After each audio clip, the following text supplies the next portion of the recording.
Davi, porém, disse ao filisteus: tu me contamines com espada e lança, e com escudo.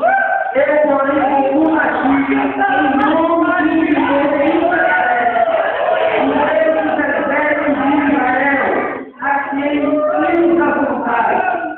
Hoje mesmo o Senhor me entregará nas minhas mãos, ferir-te-ei, tirar-te-ei a cabeça e tratar. Aleluia! O arraial dos filisteus darei, hoje mesmo, as aves do céu e as bestas dos céus da terra. E toda a terra saberá que há Deus em Riachuelo. Aleluia! Jesus é bom e sabe amar. E Davi, nesse versículo, ele foi inteligente porque ele usou o nome de Deus na frente dele.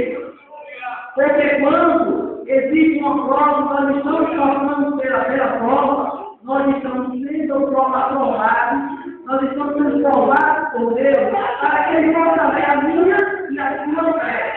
Então nós temos que glorificar diante da prova, a glória a Deus, porque o deserto é alguém que ser cada vez mais crente. Então nós temos que adorar cada vez mais o nosso Deus, botar o